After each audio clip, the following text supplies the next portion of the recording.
पिछले लेक्चर में हम लोग वेक्टर इंटीग्रेशन शुरू किए थे।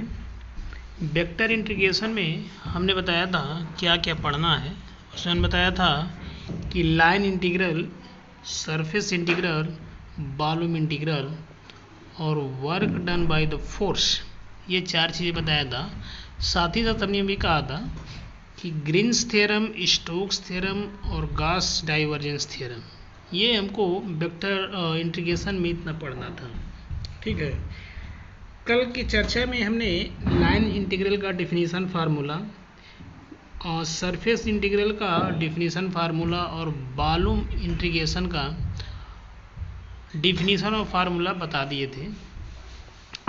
साथ ही साथ एक आध सवाल भी उस पर लगा था। वर्क डन बाय फोर्स हम इसको बता दिए थे। ठीक है, आज जो हम चर्चा करने जा रहे हैं वो उसी पर आधारित एक क्वेश्चन है। क्वेश्चन कुछ इस प्रकार है, so that vector F equal to 2xy plus Z cube, ये bracket close, unit vector I plus x square unit vector J plus 3x Z square unit vector K is a conservative force field and find the work done in moving an object in this field from the point 1, -2, 1 to the point 3, 1, 4। ठीक, question ये कह रहा है कि ये force जो है, ये फोर्स है और इसको दिखाना है कि क्या है, कंजर्वेटिव फोर्स है। पहला काम ये हो गया कि इस वेक्टर एफ को हमको ये दिखाना है कि ये कंजर्वेटिव फोर्स है। ठीक है, अच्छा, दूसरा ये कह रहा है कि work done and work done in moving in object, किसी ऑब्जेक्ट पे कुल किया गया कार्य निकालना हमको। तो जब किसी ऑब्जेक्ट पे या किसी पार्टिकल पे कोई फोर्स लगाएंगे तो मूव करेगा। ठीक ना, तो जब मूव करेगा तो कह रहा है कि जब मूव कर रहा है तो मूव करने के बाद इस पॉइंट पे यानी कि इस पोजीशन पे हमको वर्क डन निकालना है। ठीक है, तो सबसे पहले हम क्या निकालना है, कंजर्वेटिव फोर्स। तो हमें मालूम होगा, नहीं मालूम होगा तो हम बता दे रहे हैं कि कंजर्वेटिव फोर्स के लिए, ठीक है ना, कर्ल एफ इक्वल टू 0 होना चाहिए। ठीक, अच्छा, एक क्वेश्चन 2016 का है,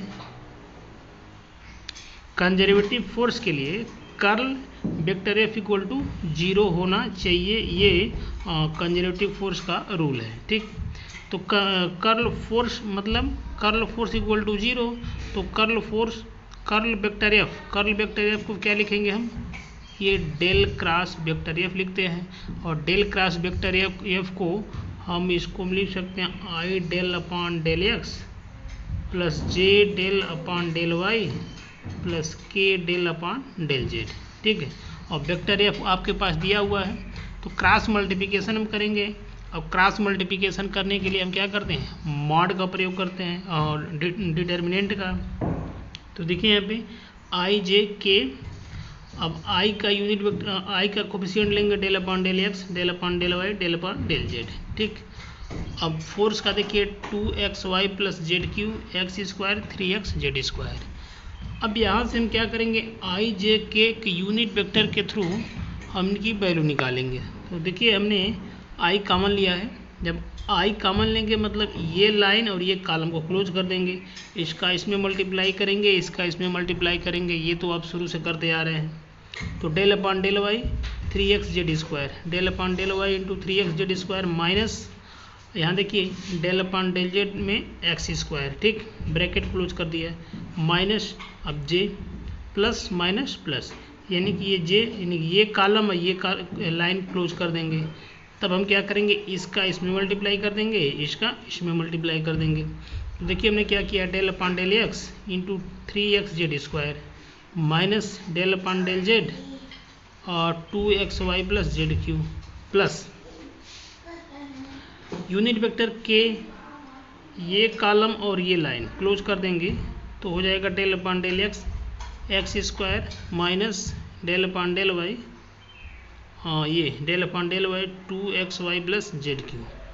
अब इनको हम डिफरेंशिएशन कर देंगे जिस फॉर्म में होगा, जैसे आई इसको y के रिस्पेक्ट में डिफ्रेंशिएशन कर दें तो यहाँ देखिए x है z है, इसका ये दोनों क्या कर कांस्टेंट हो जाएगा। तो जब इसका डिफ्रेंशिएशन कर देंगे ये आपका 0 हो जाएगा। माइनस यहाँ z है ये नहीं है तो ये भी आपका 0 हो जाएगा। अब ये आ जाएगी माइनस j, x के रिस्पेक्ट में अगर इसके कर दें तो 3z² हो जाएगा। माइनस अब z के रिस्पेक्ट में इसको कर देंगे तो ये 0 हो जाएगा और इसको कर देंगे तो 3z² हो जाएगा। तो हमने लिख दिया minus 3z² plus unit vector k। अब x के रिस्पेक्ट में कर देंगे तो 2x हो जाएगा, माइनस y के रिस्पेक्ट में कर देंगे तो यहाँ 2x हो जाएगा। अब जरा देखिए y 0 माइनस 0 तो 0 हो जाएगा, 3z² माइनस 3z² मतलब 0 हो जाएगा, 2k ये भी क्या हो जाएगा 0 हो जाएगा। तो 0 0 0 मीन दिस सिंपलाई दैट 0। तो हमने जो लेके चला था del cross f equal to क्या हो गया 0 हो गया। या इसे हम लिख सकते हैं curl vector f equal to 0। ठीक, तो hence f is conservative force field. ठीक, hence vector f is conservative force field. ठीक, अब क्या करना है, अब दूसरा क्वेश्चन ये था कि work done, required work done निकालना था। तो हम लिखेंगे now required work done equal to, यहाँ पे लिख लीजिएगा integration c vector f dot dr। ठीक है, हमने डायरेक्ट यहाँ पे लिख दिया है। तो वेक्टर f की वैल्यू ये आ गया। अच्छा, dr की वैल्यू ये कहाँ से आएगा, तो हम ये जानते हैं कि r की वैल्यू होती है xi plus yj plus zk। तो जब dr निकालेंगे तो dxi plus dyj plus dzk। ठीक है, तो यहाँ से आपको मिल गया idx plus jdy plus k dz। ठीक है, अब चूंकि ये डॉट प्रोडक्ट है तो हम इसका डॉट प्रोडक्ट में मल्टीप्लाई करेंगे। तो i डॉट i करेंगे, j डॉट j करेंगे, k डॉट k करेंगे। ठीक है ना, आइए आगे देखते हैं।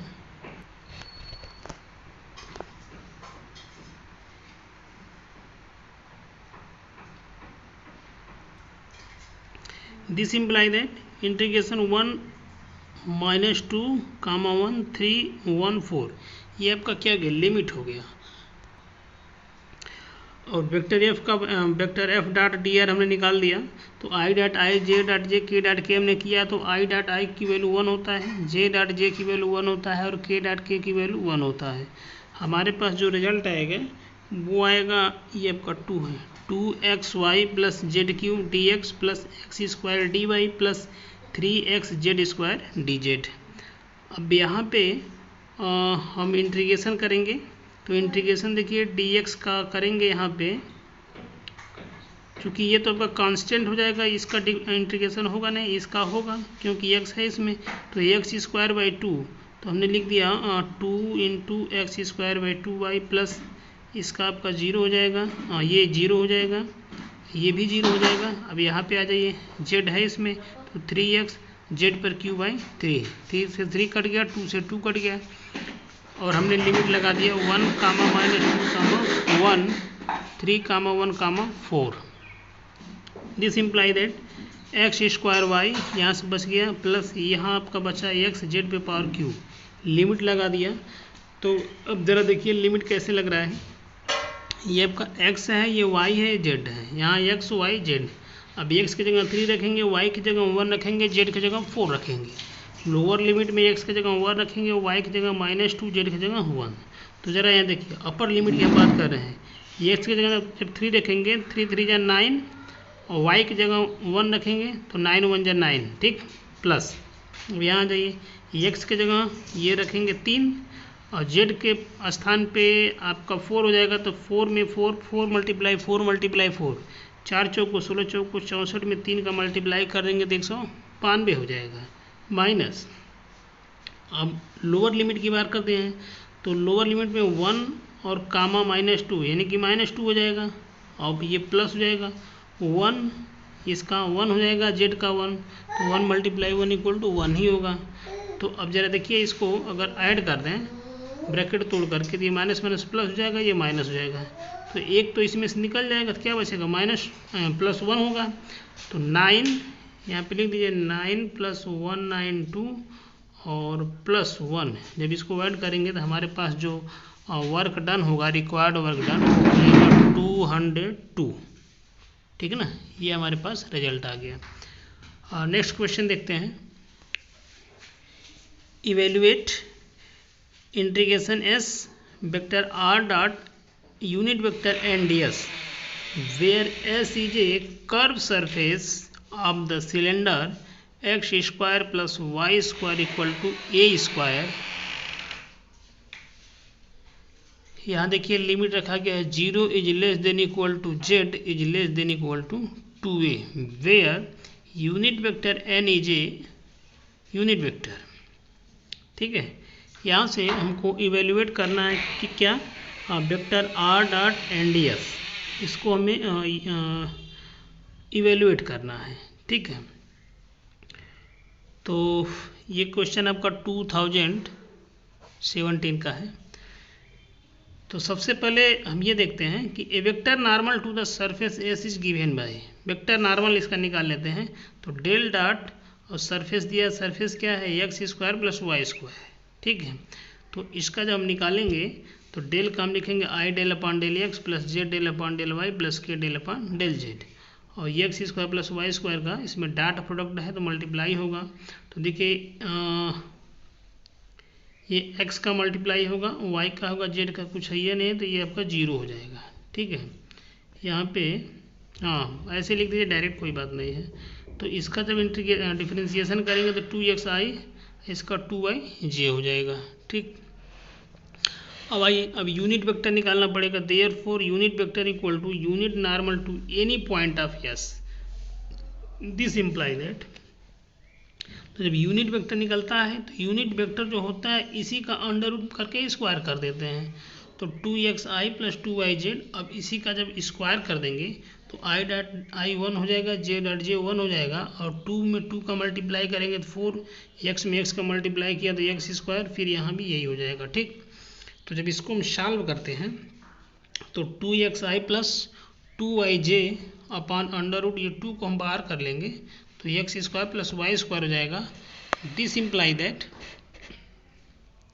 2xi plus 2yj upon 2a, क्योंकि ये under root x square plus Y square जो है इसकी जो वैल्यू है ए स्क्वायर है, तो अंडर रूट में ए स्क्वायर होगा, तो अंडर रूट हटाएंगे तो क्या हो जाएगा, ए हो जाएगा। अब यहाँ से अगर 2 कॉमन ले लेते हैं तो 2 से 2 कैंसिल हो जाएगा, तो बचेगा क्या, xi plus Y J equal to A. ठीक, तो ये हमारा यूनिट वेक्टर निकल गया। हमारा प्रॉब्लम जो है वो ये है कि double integration s vector are dot unit vector n d s equal to ये निकालना है, और इसकी वैल्यू क्या होती है, unit double integration r vector are dot unit vector n d x D z upon mod of n dot j. ठीक है, अगर इसकी वैल्यू हम निकाल दें तो ये वैल्यू सारे इसके बराबर हो जाएगा। तो आर चूँकि एन निकाल दिए हैं, एन हमारा निकल गया है, और आर हमको निकालना है, तो आर तो हमको मालूम है पोजीशन वेक्टर होता है xi plus Y J plus Z के। अब इसका डॉट प्रोडक्ट कर देंगे तो आर डॉट एन निकल जाएगा, और इसी यूनिट वेक्टर एन में यूनिट वेक्टर जे का क्या करता है, डॉट प्रोडक्ट निकाल देते, ये भी वैल्यू हमारा आ जाएगा। ठीक है, आगे देखते हैं। Since where r is projection of s on the x z plane, now अब देखते हैं आर डॉट एन निकालते हैं। अब वेक्टर आर की वैल्यू वही जो हम बताए थे, xi plus Y J plus Z K, और यूनिट वेक्टर एन का हो जाएगा xi plus Y J upon A. अब डॉट प्रोडक्ट जब करेंगे तो i में i क्या करेंगे, j में j का करेंगे, तो ये हो जाएगा x square plus Y square, नीचे हो जाएगा a। अच्छा, ये तो निकल गया आर डॉट एन, यहाँ पे लिख दीजिएगा आर डॉट एन की वैल्यू हो गया। ठीक, अच्छा एन डॉट जे निकालना है, तो एन की value xi plus Y J upon a dot j. अब जब जे का कर देंगे तो आई डॉट अगर जे करते तो आपकी वैल्यू क्या हो जाएगी, 0 हो जाएगी, और जब जे डॉट जे करेंगे तो उसकी वैल्यू 1 होगा। तो इसका मतलब जे का जे में कर दें तो वाई अपॉन ए हमारा वैल्यू आ जाएगा इसका। अब इन सारे को इनको हम वो जो इक्वेशन दिया है उसमें हम रखते हैं। ठीक है, तो therefore reduced surface integral double integration r, ये आपका आर डॉट एन है। ठीक है, ये आर डॉट एन, यानी कि यहाँ पे लिख लीजिएगा फिर से एक बार, R vector are dot unit vector D x D Y unit vector are dot unit vector J mod of, ठीक है। तो इसका देखिए वैल्यू हमने लिख दिया X square plus Y square upon A D x D Y, और unit vector N dot J का हो जाएगा Y upon A. Double integration R equal to x square plus Y square upon, अच्छा देखिए ये ऊपर जाएगा तो ए से कैंसिल हो जाएगा, बचेगा क्या d x D y upon y, d x D y upon y. This imply that double integration r x square plus Y square upon y d x D z. एक चीज़ मिस्टेक हो रहा है, यहाँ पे डी जेड ही है, ठीक है, यहाँ भी डी जेड ही है। दिस इम्प्लाई दैट, अब यहाँ से हम क्या करते हैं, लिमिट लगा दें, ठीक है। लिमिट क्वेश्चन में दिया हुआ है z equal to 0 to 2a, integration x का निकालेंगे तो 0 to a equal to x square plus Y square upon y d x D z, d x D z. This imply that integration z equal to 0 to 2a, integration x equal to 0 to a। अब x square plus Y square की value क्या a है, अब Y की value वहाँ से हम निकाल लेंगे, तो ये कहेगा अंडर रूट ए स्क्वायर माइनस एक्स स्क्वायर। कैसे, देखिए हम पढ़े थे x square plus Y square equal to a square, तो ए स्क्वायर किसका, वाई का निकालना है ना, तो y square equal to a square minus x square, under root नहीं होगा तो फिर यहाँ से वाई जब निकालेंगे तो ये अंडर रूट होगा A square minus x square. तो ये आपका हो गया A square upon under root A square minus x square D x D Z. अब ए स्क्वायर हम कॉमन ले लेंगे, तो ये होगा x equal to 0 to 1 upon under root x a square minus x square. क्यों, क्योंकि हमने जेड का निकाल दिया है, तो जेड का निकालेंगे तो यहाँ पर वैल्यू 1 ही बचेगा, ये आपका कांस्टेंट हो जाएगा। तो ये आपका कांस्टेंट हो गया 1 अपन अंडर रूट ए स्क्वायर माइनस एक्स स्क्वायर, और 1 का क्या हो जाएगा जेड। अब लिमिट लगा देंगे 0 to 2a डी एक्स, तो जब 2a यहाँ रखेंगे तो 2a की हो जाएगा 0 to a 1 upon under root A square minus x square D x, और इसकी जो वैल्यू होती है वो क्या होगा 2a cube sine inverse x upon a, 2a cube sine inverse x upon a to 0। देखिए 2a क्यू, इसकी अगर लिमिट रखते हैं तो ये आपका a हो जाएगा a अपान इक्वल टू 1, और ये साइन में π/2 होता है तो 2 से 2 को कैंसिल कर देंगे, तो हमारे पास आ जाएगा ए क्यू अपान पाई, ठीक है, ये हमारे पास रिजल्ट आ जाएगा ए क्यूब अपान पाई, ठीक है ना। एक छोटा सा क्वेश्चन और देख लीजिए, if phi and psi are harmonic function then so that integration s phi del psi minus psi del phi dot unit vector n d s equal to 0, ये हमें प्रूफ करके दिखाना है। तो हार्मोनिक फंक्शन में हम पढ़ेंगे del square phi equal to 0 या del square psi equal to 0, ये लाप्लास इक्वेशन में हम पढ़े होंगे, ठीक है ना। तो ये क्वेश्चन 2018 में आया हुआ है। तो देखते हैं, let phi and psi be 2 scalar point, इसको डायरेक्ट ऐसे प्रूफ कर देना है।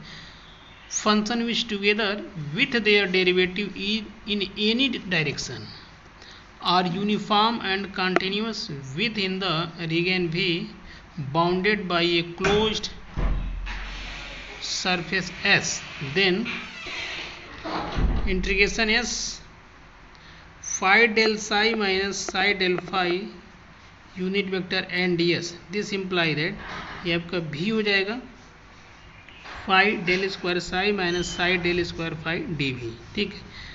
ये scalar point function phi satisfy Laplace equation, a scalar point function phi satisfy Laplace equation del square phi equal to 0 is called harmonic function in the region consider, ठीक है। ये हमने खुद लिख दिया है, इसको समझाने की कोई आवश्यकता नहीं है, बस लाप्लास इक्वेशन जानते हैं आप, तो लाप्लास इक्वेशन में आप पढ़े होंगे del square phi equal to 0 होता है। तो यहाँ पे अगर देखा जाए तो integration s del phi del psi minus psi del phi n d s equal to क्या हो जाएगा, ये 0 हो जाएगा। क्यों, क्योंकि जब इसका डिफरेंशिएशन करेंगे तो कहीं ना कहीं डेल स्क्वायर आएगा। जब डेल स्क्वायर आएगा तो चूंकि फाई भी स्केलर है और साई भी स्केलर है तो इसकी वैल्यू क्या हो जाएगी, 0 हो जाएगा। तो देखिए हमने यहाँ लिख दिया है since del square phi equal to 0 and del square psi equal to 0, ठीक है ना। तो ये आज था सरफेस इंटीग्रल का और लाइन इंटीग्रल का वर्क डन का। कल हम शुरू करेंगे ग्रीन्स थ्योरम, स्टोक्स थ्योरम और गॉस डाइवर्जेंस थ्योरम, ठीक है, जिसमें काफ़ी इंपॉर्टेंट गॉस डाइवर्जेंस थ्योरम होता है। ज़्यादातर स्टेटमेंट में प्रूफ उसी का आता है, बट क्या है कि अब स्टेटमेंट में कभी कभी 2 नंबर में आ जाता है लिखने के लिए। तो कल ये तो तीनों स्टेटमेंट देखा जाएगा, साथ ही साथ जो क्वेश्चन होगा उसको सॉल्व किया जाएगा, ठीक है ना। तो आज के लिए यहीं पर समाप्त किया जाता है। धन्यवाद।